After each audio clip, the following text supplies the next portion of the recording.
السلام علیکم لسنرز، آج جو میں ناول ریڈ کرنے جا رہی ہوں وہ ہے کوئی لمحہ گلاب ہو، جو کہ تحریر ہے نگت عبداللہ کی۔ چلیے شروع کرتے ہیں اس کی قسط نمبر 24۔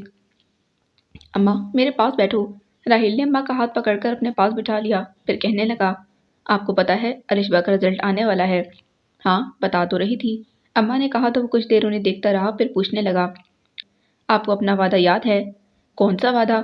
اماں نے پوچھا، لیکن پھر اس کا چہرہ دیکھتے ٹھٹک کر بولی، نہیں مجھے کچھ یاد نہیں، میں نے کوئی وعدہ نہیں کیا تھا۔ اماں خدا کے واسطے ایسا مت کرو، اس نے عاجزی سے کہا۔ دیکھو راہل، ہم یہاں خوش ہیں نا؟ اماں نے اسی قدر کہا کہ وہ بول پڑا، نہیں میں خوش نہیں ہوں۔ کیوں؟ تم کیوں خوش نہیں؟ کیا کمی ہے؟ اللہ نے سب کچھ دیا ہے، اور بڑی بات ہے کہ ہم سکون کی نیند سوتے ہیں۔ آپ سوتی ہوں گی چین کی نیند، میں کبھی نہیں سویا۔ میں چین کی نیند اس روز سوؤں گا جب… الشبا کے چیخنے سے اس کی بات ادھوری رہ گئی، اور اس سے پہلے کہ وہ اٹھ کر جاتا، الشبا بھاگتی ہوئی دروازے میں آ کر بولی، اماں بارش بہت تیز ہو رہی ہے، میں باجی کے ساتھ چھت پر چلی جاؤں؟ ہاں جا دفع ہو۔ وہ اس کی مداخلت پر چڑھ کر دھاڑا تو الشبا بسور کر بولی، ڈانٹتے کیوں ہو؟ اچھا جا، بچے کو نہ لے جانا، ادھر میرے پاس لے آ۔ اماں نے کہا تو الشبا بھاگ کر بچے کو اٹھا کر لائی اور اماں کی گود میں ڈال کر اسی تیزی سے بھاگ گئی۔ اماں جان پوچھ کر بچے سے باتیں کرنے لگ گئی۔ وہ کچھ دیر خود پر ضبط کیے انہیں دیکھتا رہا، پھر بالآخر جھنجھلا کر بولا، اماں بس کرو، یہ آپ کی کوئی بات نہیں سمجھتا۔ کیوں نہیں سمجھتا؟ دیکھ کیسے ہنس رہا ہے۔ اماں نے اس کی طرف دیکھے بغیر کہا تو وہ ان کا بازو ہلا کر بولا، اچھا بس اب میری بات سنو۔ ہاں کیا بات ہے؟ اماں نے اکتائے ہوئے انداز میں اسے دیکھا تو وہ مزید عاجز آ کر کہنے لگا، آپ کیوں ایسے کرتی ہو؟ مجھ پر بھروسہ نہیں ہے کیا؟ میں اب بچہ نہیں ہوں، اپنے حق کے لیے لڑ سکتا ہوں، آپ مجھے اجازت دو۔ نہیں، مجھے تیرا بڑا سہارا ہے، اللہ نہ کرے تجھے کچھ ہو گیا تو میں… کچھ نہیں ہوگا مجھے، میں کوئی بندوق تلوار سے جنگ کرنے کی بات نہیں کر رہا۔ وہ ان کی بات کاٹ کر بولا، کیوں ضد کرتا ہے؟ یہ ضد نہیں ہے اماں، برسوں سے میرے اندر الاؤ دہک رہا ہے، یہ ایسے سرد نہیں ہوگا، آپ مان لو، ورنہ اس الاؤ میں میں خود جل کر راکھ ہو جاؤں گا۔ اللہ نہ کرے، کیسی باتیں کرتا ہے، بس چپ ہو جا۔ چپ ہو گیا نا تو بس پھر کبھی نہیں بولوں گا، ہمیشہ کے لیے چپ ہو جاؤں گا۔ وہ کہتا اٹھ کر تیز قدموں سے باہر نکل گیا تھا۔ راہیل راہیل، اماں پکارتی رہ گئی تھی، لیکن وہ رکا نہیں۔ چاچو برستے میں گھر سے ہی نکل گیا۔ گرمیوں کی بارش تھی اور بچے بڑے بھی سڑکوں پر نکل آئے تھے۔ گزشتہ ایک ہفتے سے گرمی تو بلاک کی پڑ رہی تھی، گرمی سے اکتائے لوگوں کی جیسے عید ہو گئی تھی، اور اگر اماں سے الجھ کر نہ آتا تو اس وقت وہ بھی بہت انجوائے کرتا، لیکن اب اپنے آپ سے لڑتا چلاتا جا رہا تھا۔ راستے میں کتنے لوگوں نے اسے پکارا، لیکن وہ سن بھی نہیں سکا اور اپنے کلینک سے باہر رکھ کے بینچ پر جا بیٹھا۔ اور ادھر گھر میں اماں جلے پیر کی بلی کی مانے چکراتی پھر رہی تھی، کیونکہ اس سے پہلے اس نے کبھی ایسی بات نہ کی تھی، ہمیشہ نرمی اور اجازت سے کہا تھا، اماں مان جاؤ، اماں مان جاؤ، اور جو اماں ڈانٹ دیتی تو خاموش ہو جاتا، لیکن آج پتہ نہیں اسے کیا ہو گیا تھا۔ اماں اس کی باتیں سوچ سوچ کر ہول رہی تھی، پھر گھبرا کر الشبا کو پکارنے لگی تو وہ زینے میں آ کر بولی، کیا ہے اماں؟ تیرا دل نہیں بھرا ابھی تک؟ چل نیچے آ، اماں نے ڈانٹ کر کہا۔ اماں بارش… رک گئی بارش، چل آ کچھ کھانے کو بنا۔ ابھی تو کھانا کھایا تھا، الشبا نے احتجاج کیا۔ پکوڑے بنا دے، راہل میٹھی کچوری شوق سے کھاتا ہے۔ اماں کو روٹے بیٹے کا خیال تھا۔ الشبا نے گردن موڑ کر فائقہ کی بات سنی، پھر اماں سے بولی، اماں باجی پوچھ رہی ہیں کاکا سو گیا؟ ہاں سو گیا باجی۔ وہ فائقہ کو بتا کر نیچے آ گئی اور جلدی سے کپڑے بدل کر کچن میں جا گھسی۔ کوئی گھنٹہ بھر برسنے کے بعد بارش تھم گئی تھی۔ تب وہ گھر لوٹا تو اماں جو اس وقت اس کی سلامتی کی دعائیں مانگ رہی تھیں، اسے دیکھتے ہی دل میں شکر کرتے بظاہر انجان سی بن گئی تھی۔ وہ کچھ دیر اماں کے متوجہ ہونے کا انتظار کرتا رہا کہ اس سے پوچھیں گی کہاں چلا گیا تھا، پھر مایوس ہو کر خود ہی پوچھنے لگا، الشبا کہاں ہے؟ باورچی خانے میں۔ اماں نے اس کی طرف دیکھے بغیر جواب دیا تو جھنجھلاتا ہوا کچن میں آ گیا تھا۔ پکوڑے اور میٹھی کچوری، الشبا نے اپنی مصروفیت ترک کیے بغیر بتایا۔ اور وہ دونوں کہاں ہیں؟ اس نے فائقہ اور بچے کا پوچھا۔ چھوٹا سو رہا ہے اور باجی اوپر چھت پر بیٹھی ہے۔ اکیلی؟ ہاں، کہہ رہی تھی کہ کچھ دیر یہیں بیٹھوں گی۔ بہت خوش ہو رہی تھی بارش میں، کراچی میں بارش نہیں ہوتی۔ الشبا نے فائقہ کا بتا کر پوچھا، کیوں نہیں ہوتی؟ چلے گی کراچی؟ ایسے ہی کہتے رہتے ہو، لے کر تو جاتے نہیں۔ میں ابھی لے کر جانے کو تیار ہوں، تو اماں سے پوچھ لے، وہی نہیں مانتی، اس نے کہا، پھر خود ہی سر جھٹک کر بولا، خیر چھوڑو، یہ بتاؤ پکوڑے کب بنیں گے؟ بس ابھی۔ اچھا میں چھت پر جا رہا ہوں، وہیں لے آنا، اس نے کہا، پھر کنکیوں سے اماں کو دیکھتا ہوا زینے چڑھ گیا تھا۔ چھت پر پہلے قدم پر ہی رک گیا، سامنے سے کے نیچے بیٹھی وہ جانے کن سوچوں میں گم تھی۔ یقیناً کوئی دلکش خیال تھا جس نے اس کے چہرے کی دلکشی میں اضافہ کر دیا تھا، یا شاید جیسے بارش نے ساری فضا کو نکھار دیا، وہ بھی نکھر گئی تھی۔